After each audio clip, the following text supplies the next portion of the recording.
Eliza Hart was not carrying a child of love.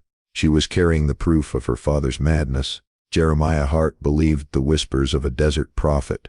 He became convinced that only the blood of his own daughter could make the ritual pure. He locked her away like livestock. He condemned her to a nightmare no daughter should ever endure. Every night her cries shook the walls of that place. Every morning the cult women washed the floors as if pain could be scrubbed away. By the time she reached 6 months pregnant, Eliza no longer begged for mercy. She prayed only for one thing: escape. The Utah sun was cruel, and the sandstone cliffs of Monument Valley rose like watchtowers around her. One night when the guards drank themselves into stupor, she slipped through a broken corral fence. Her dress was torn and filthy. Her swollen belly made every step torture. Bare feet split open on sharp rock. Her breath came in broken sobs. The desert dogs barked in the distance. Somewhere behind her, torches flickered in the dark. But she kept running. She ran until her vision turned white. She ran until the world tilted sideways. When she fell, her hands clutched her belly, as if she could shield the unborn child. Her lips parted in a whisper. "It hurts inside too." That was when the sound of hooves broke the silence. A horse's shadow loomed above her. Bootsteps pressed into the dry grass.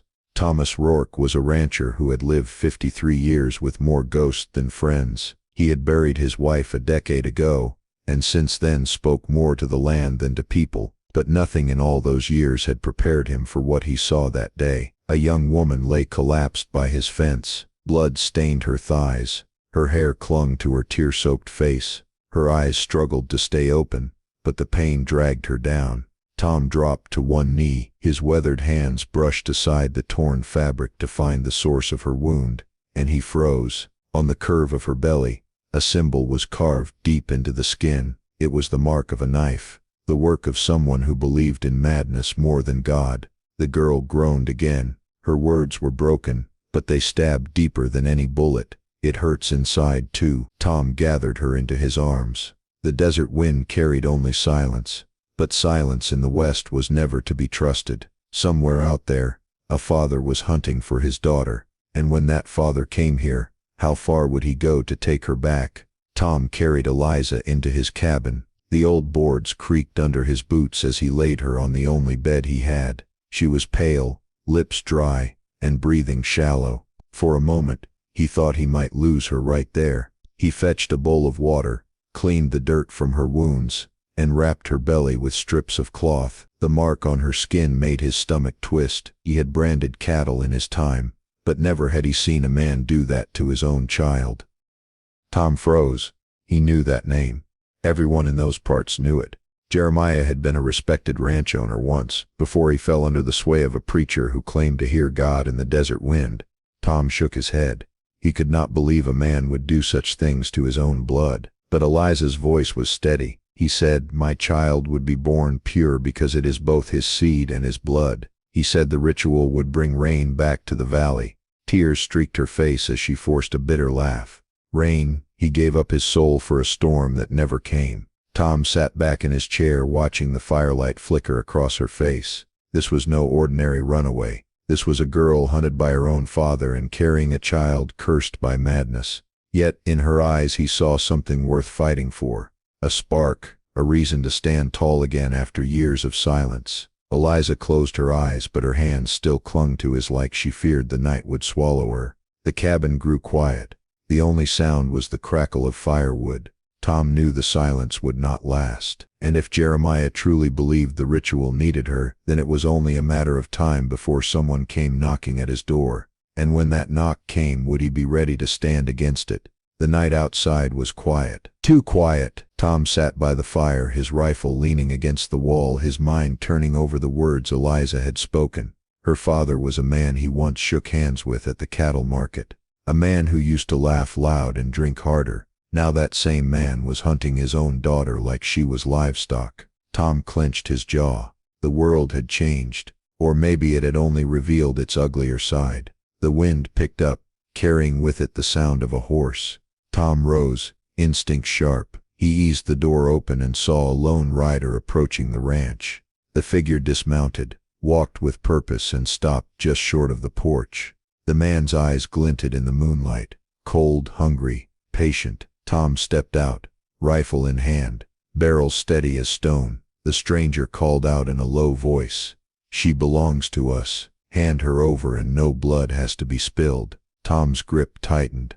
"Not a chance," he said. The man smirked as if he had expected resistance. Behind him, the horse stamped and snorted, restless in the dry night air. Tom shifted his stance, the firelight casting a long shadow behind him. "You ride back to Jeremiah," he said, "and tell him this: if he wants to claim her, he'll have to walk through me first." Silence hung. The man's smirk faded. For a heartbeat the night held its breath. Then the stranger swung back into the saddle. His last words drifted into the dark. "This ain't over." Hooves thundered away across the plain, leaving dust and the echo of a coming storm.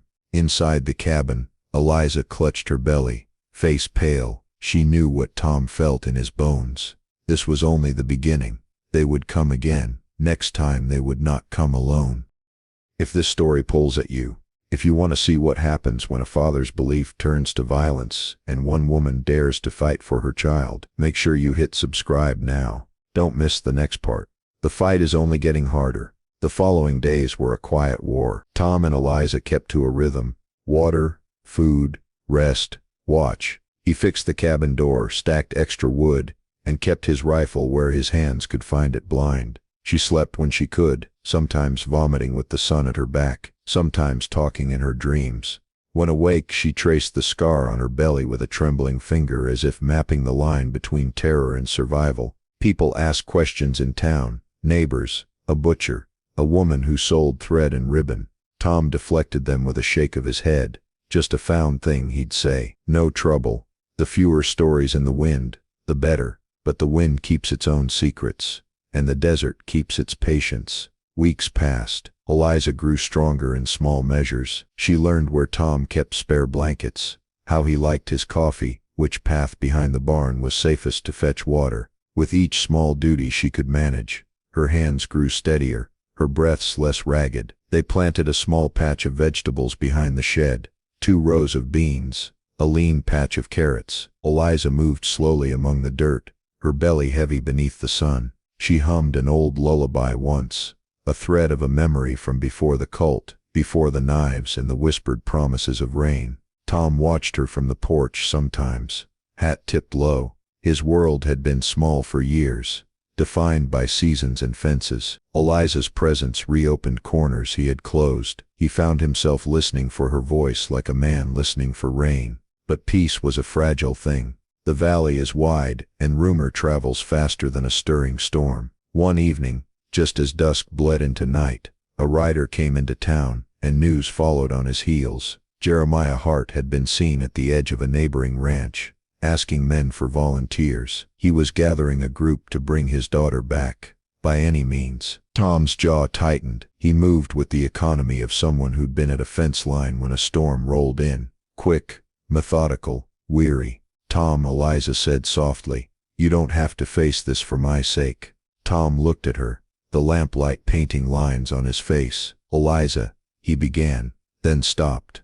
There was no other way. He had let grief and years of quiet sit heavy in his chest until something in him found a spine. He could not, would not turn away. The first encounter came at dawn. 3 riders at the edge of Tom's property, silhouettes cutting the morning light. Tom stepped outside, rifle in hand. Eliza stayed behind the low wall blanket around her shoulders, white in the pale light. The lead man dismounted. He was older, hard-eyed, Jeremiah Hart. He had the look of a man who'd buried more than cattle, a haunted, certain fury. 2 hired hands stood behind him, hands on reins, guns at hips. "You best turn around," Tom said, voice steady. Jeremiah's jaw tightened. "She's mine," he said. "That girl belongs to me." Tom shook his head. "She is no one's property." The first gun cracked a shout. Tom dropped low and fired. The desert morning detonated into smoke and dust. Men shouted. Boots skidded into the sand. Time shrank into a single breath of chaos. When the dust settled, one of Jeremiah's men lay in the dirt. The second staggered and fell. Tom felt hot pain lick the skin across his shoulder where a bullet had grazed him, but he kept the rifle aimed. His hands were steady. His throat roared with a sound he barely recognized. Eliza stumbled onto the porch, voice breaking. "Please don't kill him. He's still my father." Tom's finger loosened. The barrel lowered. Moments felt like years. Jeremiah's face wavered between rage and something that looked dangerously like sorrow. "Another girl will take your place," Jeremiah muttered. Then he swung his horse and rode away. Rage and defeat, and the long, ugly line between them, trailing like dust. Eliza collapsed to her knees on the porch, tears cutting tracks through the dirt on her cheeks. Tom's wound burned. Blood soaked through his shirt. He pressed a cloth to his shoulder and rode the shock like a quiet tide. They had survived, for the moment, but Tom knew Jeremiah would not rest. Men like that do not accept a single defeat as an ending. They brood, they gather men, they make choices in the dark under the excuse of rightness. Days turned into a fragile routine. Tom patched the roof, split wood and tended to Eliza like a farmer tends to a stubborn vine. Patient, watchful, demanding of small things. The town, sensing a story, gave them space with an unspoken pact. People brought bread, butter, a pot of stew left on the step. For every gift there was gratitude and a furtive glance around as if trouble might be a visitor again sooner than any of them hoped. When the first cold rain fell, the valley smelled like new clean things. Eliza laughed that day, small and surprised, because she had lived so long without believing the sky might change for her. Tom watched the water collect on her lashes and felt a strange, brittle joy. Weeks later, a town constable came by. Sheriff McCall, an honest man with a square jaw and a slow gait. He had heard the rumors, but he had also watched Tom's steady hand and Eliza's open, tired eyes. "We can't let men run this way," Sheriff McCall said quietly as they sat at Tom's table. "If Jeremiah comes with a posse, that's a fight that could spill beyond your porch." Tom knew the sheriff was right. They talked plans like farmers talk seed, where to hide, which paths to take, who to trust. Every choice was measured in survival. Then one night the sound came.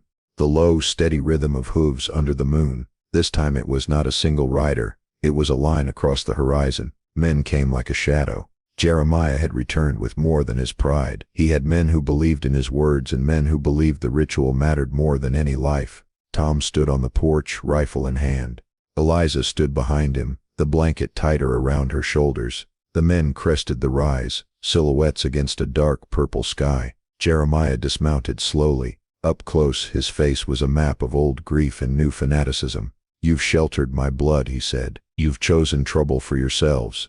You chose this," Tom replied. "You chose to break your daughter's life." Words were raised and thrown like kindling. Then, like a match to dry brush, gunfire ignited the night. Men fell. Horses reared. The night became a thunder of fury. Tom found himself moving in slow focus. Breath, aim, shoot, lower. He heard shouts that were half prayer and half madness. Then Eliza screamed, a sound that cut through the roar and landed like a stone. She had grabbed Tom's sleeve. "My baby," she cried. "My baby." Tom never allowed the panic to own him. He scooped her into his arms, felt the weight of her and the life inside, and moved like a man with everything to lose. When dawn found the valley, it was quiet in a way that felt carved. Jeremiah lay on the ground, beaten and breathing. His men were gone, scattered like cinders. The sheriff's posse had arrived when the shooting started, and taken prisoners. Jeremiah's eyes, when they met Eliza's, were raw and human for a thin second. "You won't take her," Tom rasped. Jeremiah held his gaze, something twitching under the surface of a once proud man. "She is call of a thing I cannot bury," he whispered. "She is the proof of what I believed." "Then bury those beliefs," Tom said. "Holy the lies." The sheriff took Jeremiah away. He did not shout. He did not make speeches. He led a broken man to a wagon under a sky that had nothing to say. Eliza knelt in the dirt, hands pressed to the earth, listening to the slow returns of life. Tom sat nearby with a rag in his hand, and a silence in his throat that was softer than sorrow. The valley breathed. The wind combed across the cliffs. Days trickled into months. Eliza's belly swelled with a life that had no part in the cruelty that bore it. The cabin warmed with a new steadiness. Tom carried water. Eliza hummed to the seedling beans. They built a swing from an old rope. The world, bruised and slow, moved toward ordinary things. On a night when the moon hung fat and patient, Eliza's labor came. It was not like the stories with drums and wild prayers. It was small, fierce, and terribly human. Tom held her hand. The firelight pooled and cracked. Her breath came like a wind that kept giving. Pain and prayer braided together in a rhythm that would birth a life. "This is hope," she whispered, as the newborn coughed, and opened a face that looked like neither of them, but somehow belonged to both. The baby let out a sound that filled the room. Tom felt a thing in his chest he'd not named in years. Not duty, not pity, something Eden had been saving for him like a seed. Love. They named her Hope, because names matter, because sometimes a word holds the promise of tomorrow when everything else has been taken. Time, as it does, softened the sharp edges. Eliza fed the child in the dawn. Tom watched sleep come back to his bones. The scars of skin and of heart never fully vanished, but they learned to be less loud. People came by then with soft curiosity instead of judgment. A neighbor brought a quilt. A woman left a basket of bread. The town watched a life being mended, small stitches at a time. At night, when the child slept and the fire low, Eliza and Tom would sit on the porch and listen to the desert breathe. They spoke about small things: the price of molasses, the way sunlight sits on the ridge, the sounds a baby makes when she dreams. They did not rehearse the past. They acknowledged it like a fierce guest now departing. Yet sometimes when the wind skittered across the plain, Eliza would trace the scar on her belly and the memory would come back sharp. The knife, the torches, the voice that promised rain. She would suck in a breath, and Tom would be there, steady, a rocking trunk of a man who had chosen to be present.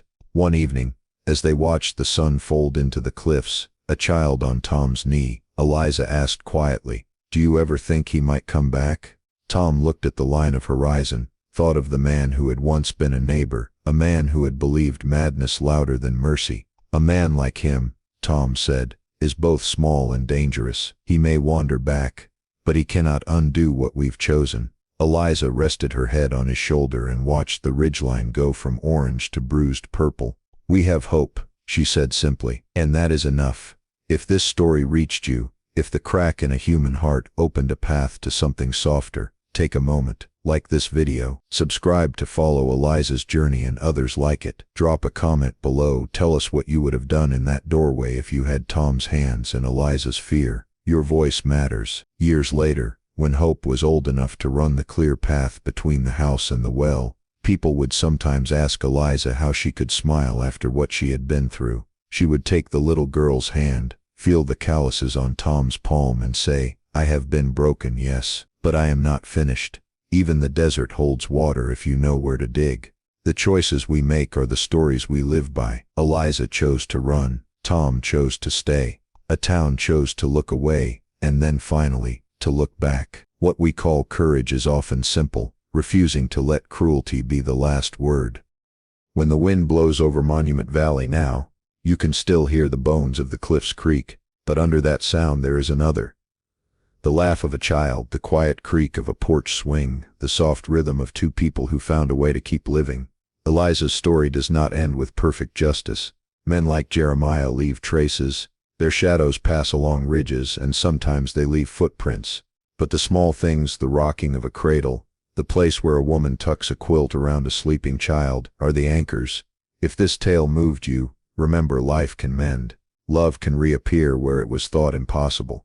If you want more stories like this, raw, honest, and unvarnished, then please like the video, subscribe to the channel, and leave a comment telling us what stayed with you most. So tell me, if you had stood on that porch with a rifle in your hand and a woman begging for her father's life, would you have let the shot go? Would you have lowered the gun? Would you have stood and taken what came? There is no easy answer. There is only choice, and choice is the thing that makes us human.